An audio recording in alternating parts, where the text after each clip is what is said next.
ছাগলীয়ে আমাৰ মনৰ অন্তৰত প্ৰত্যেকটো ছাগলীয়ে আমাক আচলতে মনত পেলাই আছে যে আমি একোৱেই কৰিব নোৱাৰিলোঁ তাহাঁতৰ কাৰণে।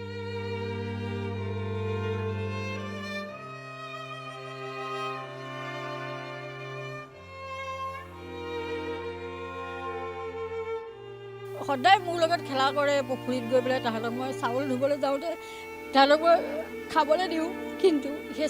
মাছকেইটা আজি নাই। এজনে কৈছোঁ মই থাকিব পাৰে, তুমি চাবাচোন, নাই, মাছকেইটা কোনোদিন সৰা নাই।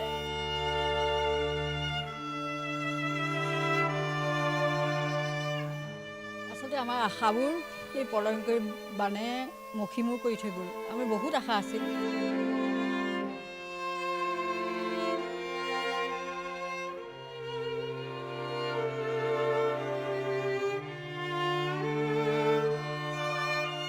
মানুহে কয় যে ছাগলী কেইটামান মৰিছে,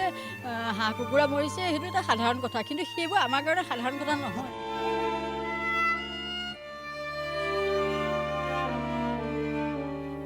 চাওক, মই বৰ্তমান উপস্থিত আছোঁ শিৱসাগৰ চাৰিং দুৱাৰাপাৰ অঞ্চলত। ২৬ ডিচেম্বৰ ২০২৫ চন আমি চাৰিং দুৱাৰাপাৰৰ এই বিশেষ স্থানডোখৰীত আহিছিলোঁ। তেতিয়া কথা বতৰাবিলাক ইতিবাচক আছিল। আমি এখন বিশেষ পাম দেখাইছিলোঁ। দম্পতীহালে কি ধৰণে পামখনক বৰ আটোম টোকাৰিকৈ ছাগলী, মাছ আদি পোহপাল দিছিলে আৰু জীৱিকা চলাই নিছিলে আৰু বহুতৰ বাবে আদৰ্শ হৈছিলে, সেই কথা বতৰাবিলাক আমি ইতিবাচকভাৱে দেখাইছোঁ। কিন্তু 19 জুলাই তাৰিখে শিৱসাগৰত যিধৰণে বানে তাণ্ডৱ লীলা চলাইছিল, এই আটোম টোকাৰিকৈ বৰ্ণালী বৰুৱা, মহেন্দ্ৰ দুৱাৰাই গঢ় দিয়া যিখন পাম, সেই পামখন আঁচুৰি গৈছিল। একজেক্টলি ২৬ ডিচেম্বৰ ২০২৫ তাৰিখে মই এই স্থানতে থিয় হৈ সেই ইতিবাচক বাতৰি অসম লাইভলৈ ৰেকৰ্ডিং কৰিছিলোঁ। মোৰ সতীৰ্থ ভিডিঅ' জাৰ্নেলিষ্টে দেখাব, তেওঁলোকৰ যি মই আটোম টোকাৰি যেন কৈছোঁ, বাদশ্বাহ, চুলতান, এই ধৰণে তেওঁলোকে প্ৰত্যেকটো ছাগলীক নামাকৰণ কৰিছিল।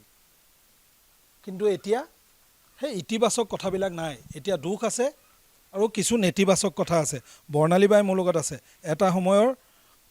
সাংবাদিকতা কৰিছিল, সাংবাদিকতা এৰি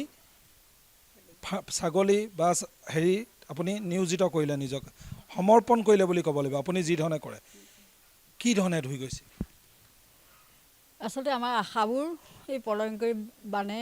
মষিমূৰ কৰি থৈ গ'ল। আমাৰ বহুত আশা আছিল, বহুত সপোন আছিল কিবা এটা কৰিম, কাৰণ আমি কোনোদিন চাকৰিমুখী নহৈছিলোঁ, কোনোদিন আমি এটা পইচাৰ কাৰণে হাহাকাৰ কৰিবলগীয়া আমাৰ পৰিস্থিতি নাছিলে। আমি সদায় নিজৰ ওপৰত নিজে থিয় দি থাকিবলৈ যত্ন কৰিছিলোঁ আৰু সেই হিচাপে আমি যত্নত সাৰ্থকতা লাভো কৰিছিলোঁ। আমি ছাগলী পালন কৰিছিলোঁ ২০১৬ চনৰ পৰা। তাৰপিছত হাঁহ কুকুৰা এইবিলাক আমি পালন কৰিছিলোঁ আৰু প্ৰত্যেকটো বস্তু আমি আচলতে ছাগলী পালন কৰি আমাৰ নিজৰ জীৱিকা হিচাপে লোৱাৰ উপৰিও আমি আন 10জনৰ কাৰণে আদৰ্শ হওক বুলি পেলাই ছাগলী ফাৰ্মখন কৰিছিলোঁ। যিহেতু ছাগলী পালনটো আমি কৰা পৰ্যায়লৈকে বা এতিয়ালৈকে সিমান লাভজনক ব্যৱসায় বুলি মানুহে ভবা নাছিলে। মানে কি হয়, সাধাৰণতে ছাগলী পোহে আৰু দুই চাৰিজনী ছাগলী পোহে, ন' ইনভেষ্টমেণ্ট, ন' লছ ন' গেইন, তেনেকুৱা টাইপত, মানে পাম আৰু কিবা এটা বছৰেকৰ মূৰত কিবা এটা পাম। কিন্তু আমি এই বস্তুটো যে কমাৰ্চিয়েলি কৰিব পাৰি, ব্যৱসায়িকভাৱে যে কৰিব পাৰি, সেই কথাটো মানুহক ধাৰণা দিবৰ কাৰণে আচলতে আমি নিজে নিয়োজিত হৈছিলোঁ, সকলোবিলাক ত্যাগ কৰি, সকলো ছেক্ৰিফাইচ কৰি। কিন্তু আজিৰ এই মুহূৰ্তত এই ভগ্ন ঘৰ, ভগ্ন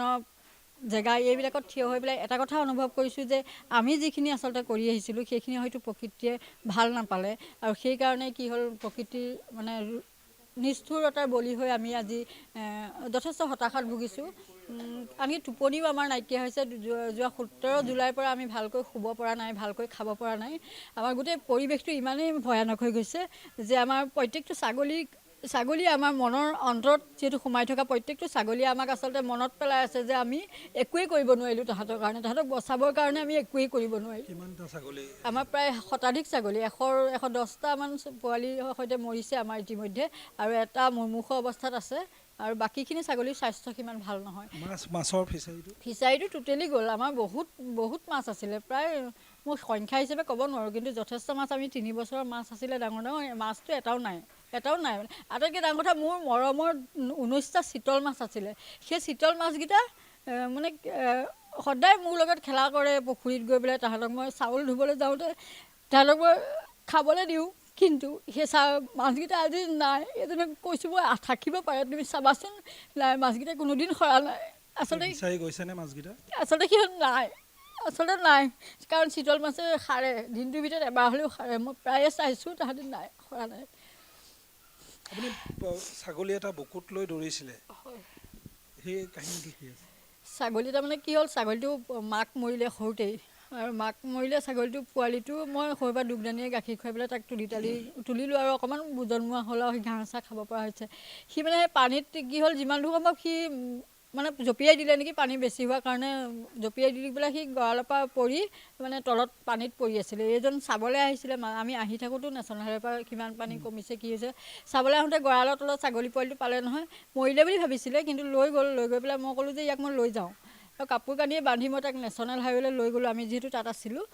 আৰু তাত কি হ'ল পোৱালিটো আমি ভালকৈ ৰাখিলোঁ সেইকেইদিন চাপৰ অকণো খোৱালোঁ বা মোৰ লগতে শুৱাই লওঁ টিৰপালত তাতে কাপোৰ কানি দি পেলাই শুৱাই থওঁ তাক তাৰপিছত আমি অলপ দিন নেশ্যনেল হাইৱেৰ পৰা গুচি আহিলোঁ তাত মানে টোপনি ধৰিবলৈ বিৰাট দিগদাৰ এনি টাইম হুলস্থুল হৈ থাকে বিভিন্ন কাৰণত আৰু সেইকাৰণে আমি ঘৰৰ ওচৰৰ ওখ ভেটি এটা আছিলে তালৈকে অকণমান টিৰপাল এখন তৰি পেলাই তাতে বিচনা মানে বিচনা এখন পাৰি পেলাই আমি তাতে শুই আছিলোঁ পোৱালিটোকো শুৱাই লৈছিলোঁ লগত সেইদিনাখন বতাহ বৰষুণ আহিছিলে ৰাতি আৰু বতাহ বৰষুণত টিৰপালখনত মানে যথেষ্ট পানী ভৰ্তি হৈ গ'ল আৰু সেই পানীখিনি বতাহত মানে চাক ওপৰলৈ মাৰি পঠিয়াইছোঁ মাৰি পঠিয়ালে আমি মানুহকেইটাতো তিতিলোৱেই মানে ছাগলী পোৱালিটো তিতিলে যিহেতু ছাগলীয়ে বানপানীটো সহ্য কৰিব নোৱাৰে পাছদিনাখন ছাগলী পোৱালিটো মৰি থাকিলে সেয়াই আৰু মানে এটা আশা মৰি থাকিলে হয় এটা ছাগলী পোৱালি মৰিছে একদম সাধাৰণ কথা কিন্তু সেই ছাগলী পোৱালিটোৰ মাজত মোৰ অন্তৰৰ যিখিনি মৰম চেনেহ তাত সোমাই আছিলে সেই সোমাই থকা মৰমখিনিও নাইকিয়া হৈ গ'ল তাৰ কাৰণে মোৰ আচলতে বেছি দুখ লাগিছে মানুহে কয় যে ছাগলী কেইটামান মৰিছে হাঁহ কুকুৰা মৰিছে সেইটো এটা সাধাৰণ কথা কিন্তু সেইবোৰ আমাৰ কাৰণে সাধাৰণ কথা নহয় ছাগলীখিনি আমাৰ লগত আচলতে এটা আন্তৰিক সম্বন্ধ আছিলে প্ৰতিটো ছাগলীক আমাৰ নাম আছিলে প্ৰতিটো ছাগলীক আমি নাম কাঢ়ি মাতোঁ তাহাঁতৰ চৰিত্ৰ জানো চবৰে চৰিত্ৰবোৰ বেলেগ সেই চৰিত্ৰখিনি জানো আমি যাক যিটো বিহেভ কৰিব লাগে সেই বিহেভটো আমি কৰোঁ সদায় আমি ৰাতিপুৱা যেতিয়া শুই উঠাৰ লগে লগে সিহঁতক প্ৰত্যেককে বেলেগ ধৰণে ট্ৰিটমেণ্ট দিব লাগে খুৱাব লাগে তো প্ৰত্যেককে খোৱা বোৱাৰ পৰা আৰম্ভ কৰি গোটেই কামখিনি আমি 16 চনমানৰ পৰা কৰি আছিলোঁ আৰু সেই ছাগলীখিনিৰ লগত যিটো আমাৰ আত্মিক ৰিলেশ্যন সেই ৰিলেশ্যনটো চব শেষ হৈ গ'ল আচলতে এই বানপানীৰ পাছতে এতিয়া যিকেইটা জীয়াই আছে সেইকেইটাও আমি কিমান দূৰ ৰাখিবগৈ পাৰিম মোৰ অকণমান সন্দেহ আছে কাৰণ প্ৰতিটোৰে বেলেগ বেমাৰ আহিছে প্ৰতিটোৰে বেলেগ লক্ষণ দেখুৱাই আছে এতিয়া 50টামান ছাগলী আছেগৈ নেকি 50-60টামান মানে প্ৰায় 200 ছাগলী আছিলে কাৰণ আমি 3 মাহৰ তলৰ যিখিনি পোৱালি সেই পোৱালিখিনি আমি একাউণ্টছলৈ নানো সেই পোৱালিখিনি তেনেকৈয়ে থাকি যায় কাৰণ মাকজনী একাউণ্টছত থাকে পোৱালিখিনি নাহে আৰু সেইটো হিচাপত আমাৰ প্ৰায় 200 ছাগলী আছিলে কিন্তু 200 ছাগলী পোৱালিখিনি প্ৰথম অৱস্থাতে মৰিছে কাৰণ সেইখিনি পানীত ডুব গৈছে সেইখিনি উশাহ ল'ব পৰা নাছিলে হয়তো 2-4টা মানে কি হৈছে কাষৰ যিখন মানে ৰেলিং থাকে সেই ৰেলিংখনৰ ভৰিটো ওপৰলৈ কৰি মূৰটো ওপৰলৈ কৰি 2-4টা তেনেকৈ থাকি চেষ্টা কৰিছিলে আৰু সেইকেইটা হয়তো থাকি গ'ল এতিয়া আপোনাৰ গোটেই মাছ কুকুৰা আৰু মূলভূত আপোনাৰ ছাগলী আৰু হাঁহ আছিলে এতিয়া কিমান টকা ক্ষয়ক্ষতি হ'ল পইচাৰ হিচাপত কিমান ক্ষতি হ'ল সেইটো ডাঙৰ কথা নহয় আমাৰ কাৰণে আটাইতকৈ ডাঙৰ কথা আমাৰ অন্তৰখন ভাগি গ'ল আমাৰ অন্তৰাত্মাৰ বিষয়বস্তুখিনি গুচি গ'ল পইচা হিচাপতো যথেষ্ট গৈছে কাৰণ আমাৰ প্ৰায় 170টা সেইটো তাৰিখত হাঁহ আছিলে হাঁহ এতিয়া নাই হাঁহ 20টা নে 25টা হাঁহ আছে ঠিক তেনেকৈ 300তকৈ ওপৰত কুকুৰা আছিলে সেই কুকুৰাখিনি গুচি গ'ল আমাৰ ফিচাৰীটো আছিলে ফিচাৰীটো প্ৰায় 3 বিঘা মাটিকালি ফিচাৰী আছিলে মাটিকালি ফিচাৰীখিনি আমি 3 বছৰ দিন মাছ ধৰা নাছিলোঁ সেই মাছখিনি আছিলে যথেষ্ট ডাঙৰ মাছ আছিলে আৰু ডাঙৰ মাছ সেই গোটেই মাছখিনি গুচি গৈছিলে তেনেকৈ মানে পইচাৰ সংখ্যা হিচাপত কিমান লছ হৈছে ক'ব পৰা নাই কিন্তু ভয়ানক লছ আমাৰ কিন্তু পইচাটোতকৈ কিন্তু আপোনালোকৰ যিটো মানসিক আত্মিকতাটো মানে ধ্বংস হৈ গৈছে আমি বহুত ছাগলী পোৱালি গাখীৰ খুৱাই তোলা মানে কোনোবা এজনী ছাগলী ধৰি লওক গাখীৰ বেছি হয় তাৰ পৰা গাখীৰ আনি পেলাই বেলেগ এটা কোনোবা এজনী মাকৰ গাখীৰ কম থাকে সেই গাখীৰ তেনেকৈ খুৱাই আচলতে ছাগলী পোৱালিখিনি তোলা আছিলে মই নলওঁ বিষয়টো আৱেগিক হৈ গৈছে আমি বহু আত্মীয় ঢুকুৱা আত্মীয়ক হেৰুওৱা আমি বাতৰি বিগত দিনকেইটাত কৰি আছোঁ মই পুনৰবাৰ কওঁ 26 ডিচেম্বৰ 2025 চন মহেন্দ্ৰ দা আৰু বৰ্ণালী বাই অতিকে ইতিবাচকভাৱে হাঁহি মুখেৰে আমি বাতৰি সম্প্ৰচাৰ কৰিছিলোঁ ইয়াৰ পৰা যে মানুহে ইয়াৰ পৰা এটা আদৰ্শ লওক কিন্তু এতিয়া সেই পামখন সম্পূৰ্ণৰূপে ক্ষত বিক্ষত কৰি গ'ল দিখৌৰ বলীয়া বানে আমি পুনৰ আহিছিলোঁ তেওঁলোকৰ মৰ্মবেদনা ল'বলৈ তেওঁলোকে কৈছে ক্ষয় ক্ষতিৰ পৰিমাণ তেওঁলোকে নাজানে। কিন্তু এই দম্পতীহালৰ যি মানসিকভাৱে বা আত্মিকভাৱে এই ছাগলী বা অন্যান্য পশু মৎস্যৰ লগত যি ধৰণৰ সম্পৰ্ক আছিল, সেইসমূহ আচলতে কোনো কথা, কোনো বতৰা, কোনো পইচা, কোনো ধনেৰে আচলতে তাক পৰিমাপন কৰা সম্ভৱপৰ নহয়। চাৰিং দুৱাৰৰ পাৰৰ পৰা পুনৰ এবাৰ অতিকে কৰুণ, বেদনাদায়ক এটা প্ৰতিবেদন অসম লাইভ 24 দৰ্শকসকললৈ।